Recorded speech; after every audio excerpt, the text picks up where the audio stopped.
The November frost still clung to the grass as Elena Carter stood on the front porch, hugging her sweater tight against the chill. She watched her husband, David, slide his single suitcase into the trunk of the taxi.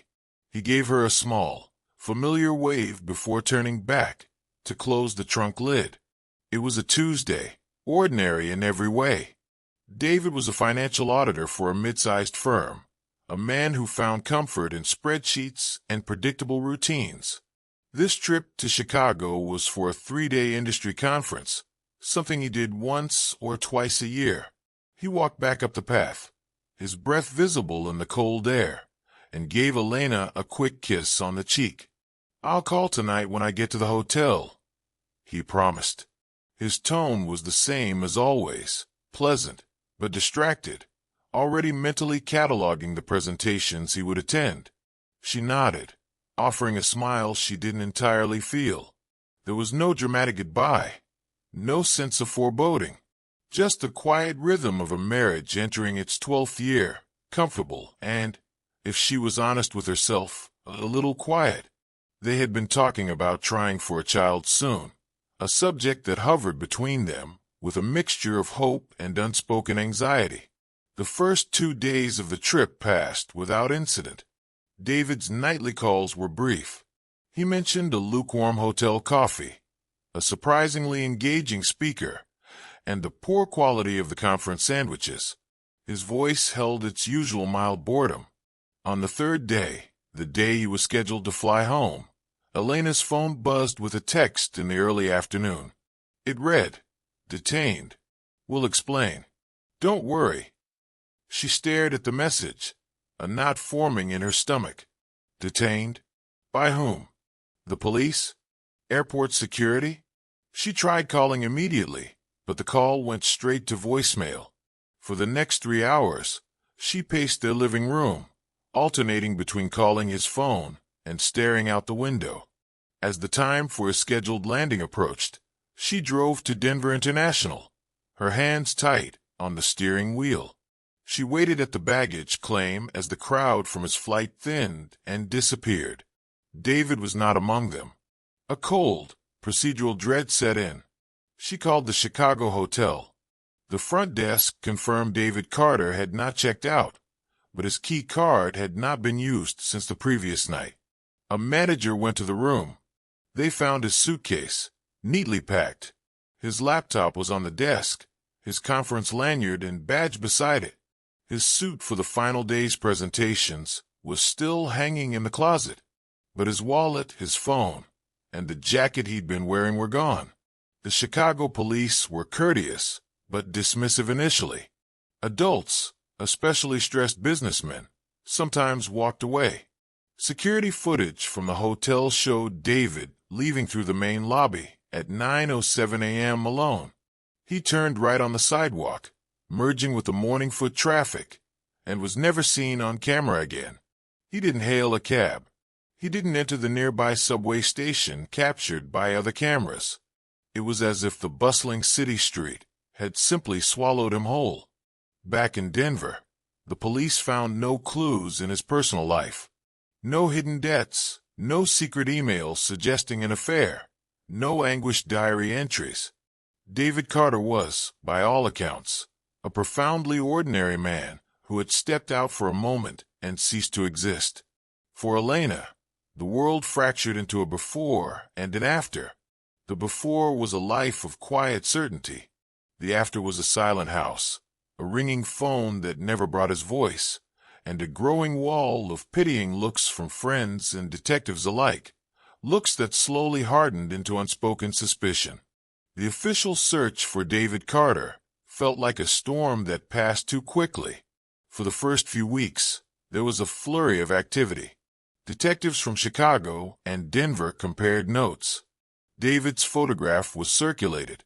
Bank accounts and credit cards were monitored, but they remained frozen and untouched.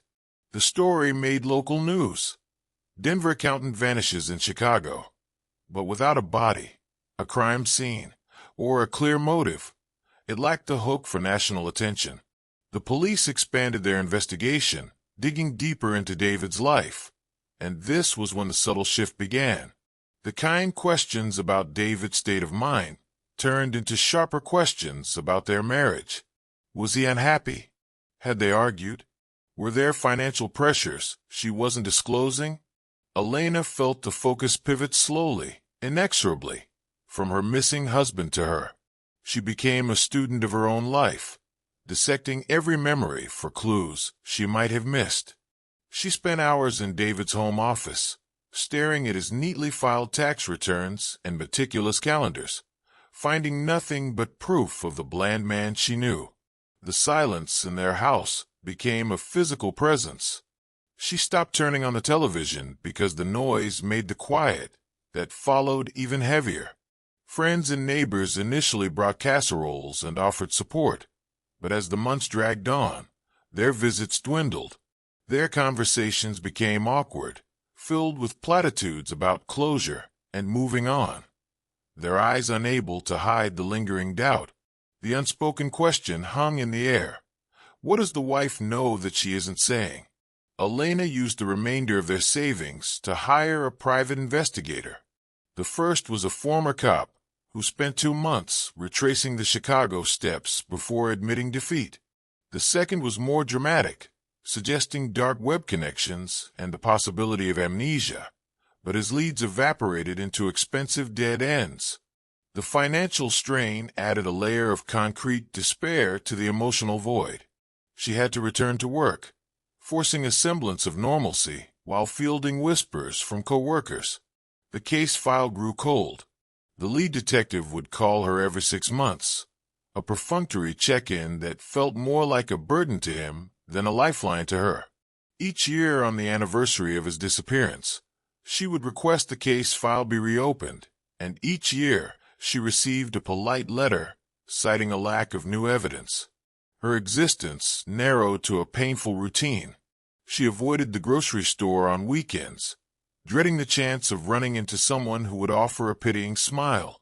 She stopped celebrating holidays.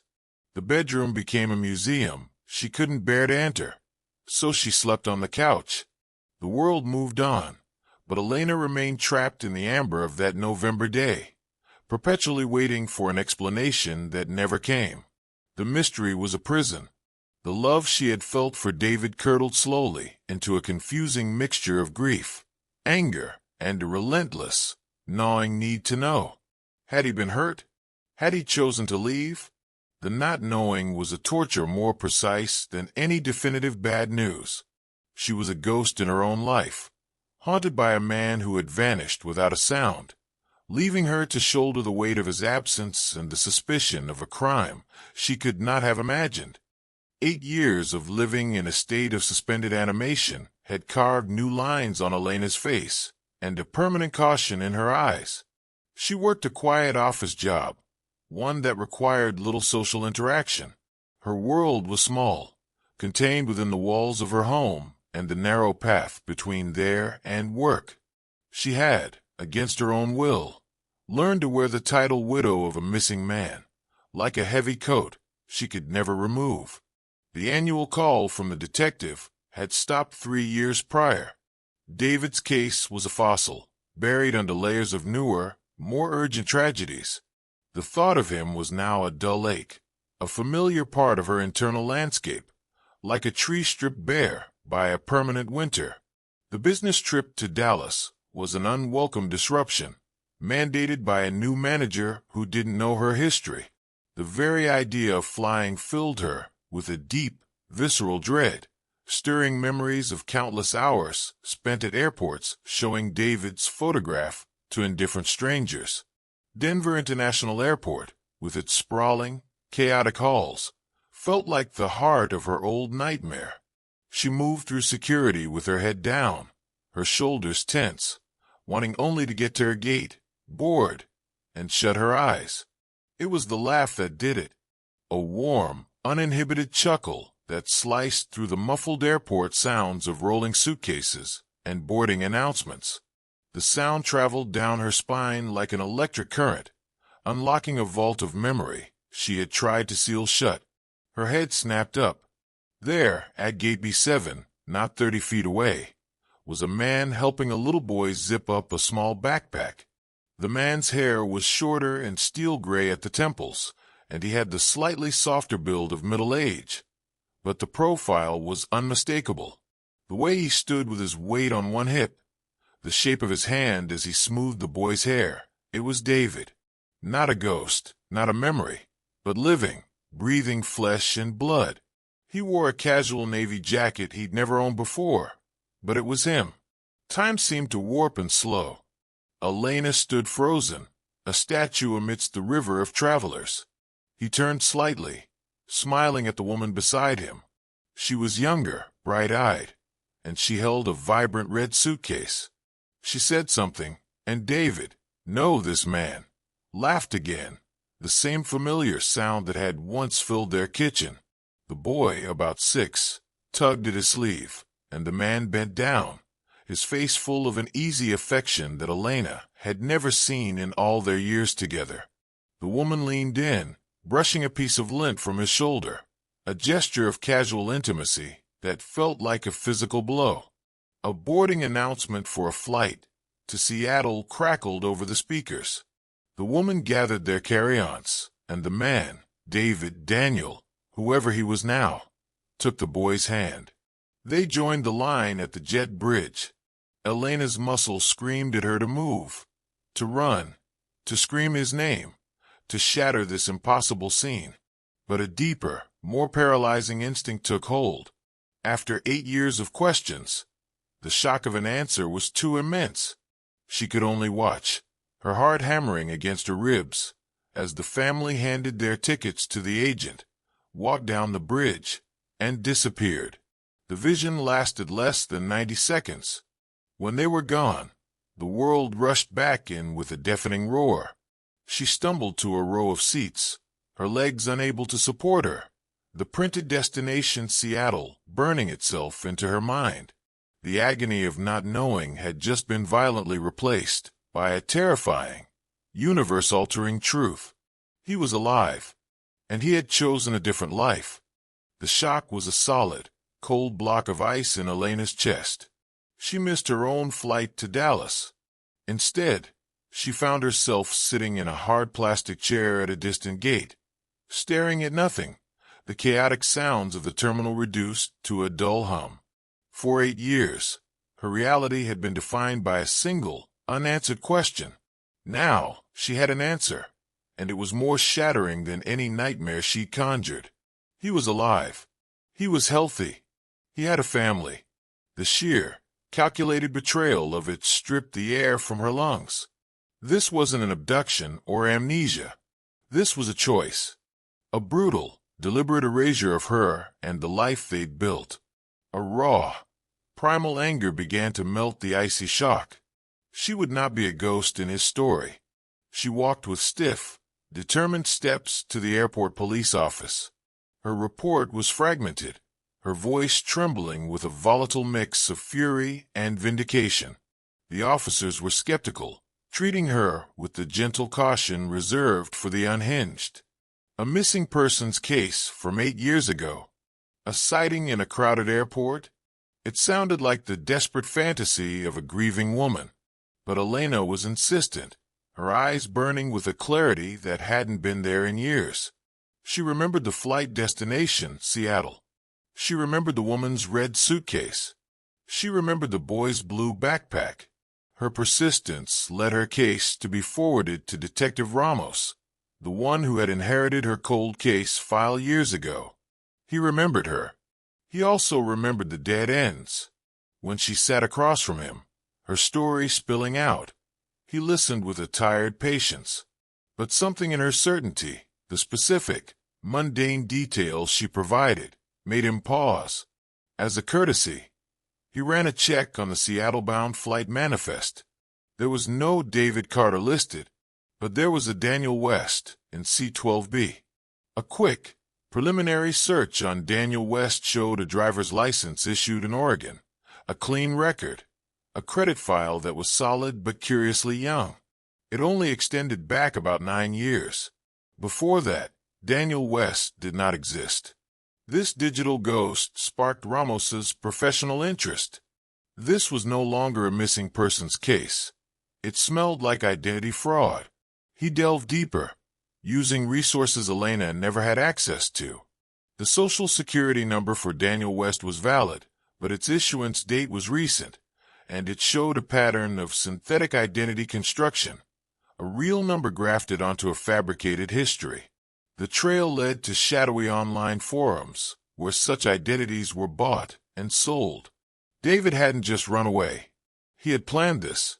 He had used his skills to meticulously craft a parachute, a brand new person to catch him when he jumped out of his old life. The money for this, Ramos suspected, hadn't come from savings. A quiet audit of David's former employer, initiated by the detective, would soon reveal a different crime. A slow, sophisticated embezzlement over his final 2 years there. Funds siphoned into accounts that were now closed. The money vanished as completely as the man. David hadn't just left his wife. He had stolen a future to fund his own. The search was now a hunt, and the target was no longer a victim, but a criminal. The Portland rain fell in a steady, gray drizzle, blurring the windows of the unmarked police car. Elena sat in the passenger seat, her hands clenched in her lap, watching the neat, 2-story house with a manicured lawn. It was a home straight out of a family-friendly brochure. Detective Ramos was beside her, speaking in a low voice to the 2 Portland police officers in the driveway. The plan was simple, professional. They would approach, confirm identity, and take Daniel West in for questioning based on the warrant for identity fraud and the newly uncovered embezzlement. Elena was there only to make the visual confirmation. She was a witness, not a participant. But as she stared at the warm glow from the kitchen window, she felt like an intruder from a past life. A silver sedan pulled into the driveway. The man, David Daniel, got out, a grocery bag in each arm.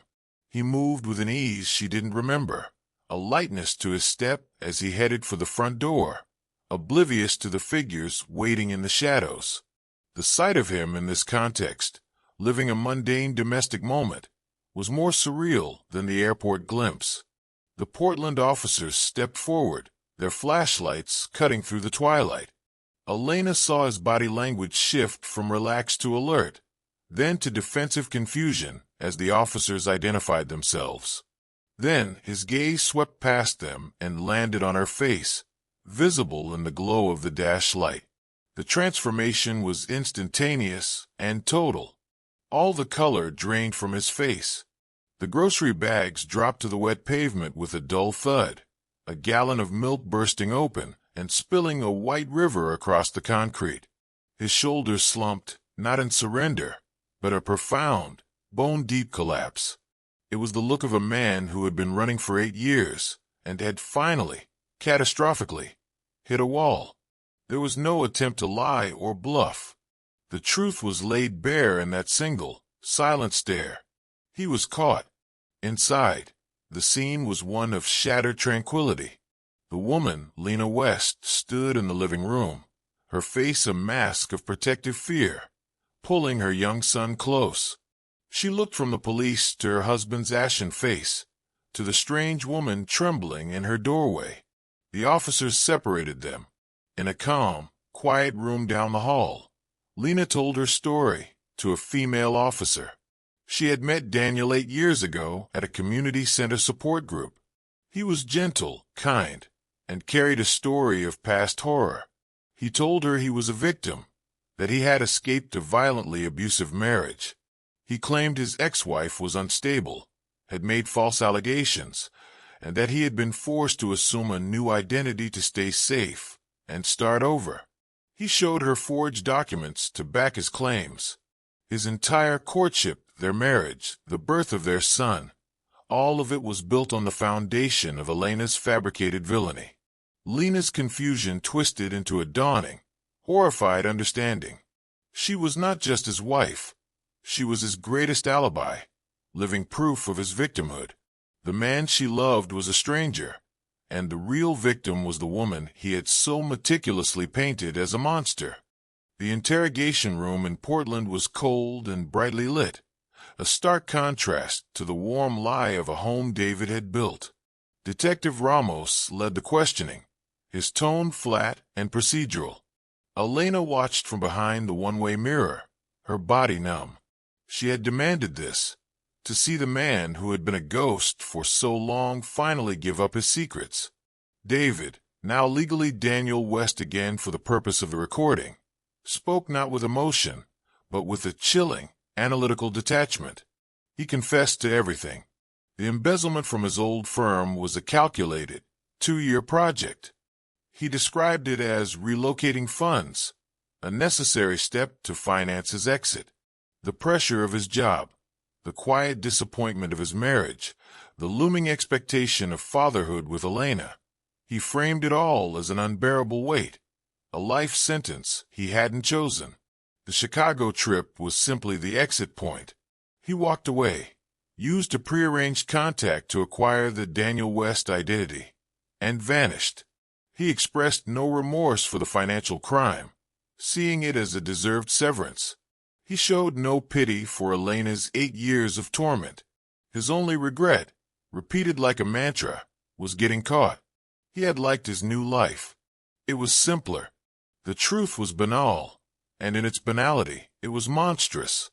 The great mystery of Elena's life was solved not with a bang, but with the whimper of a selfish man's excuses.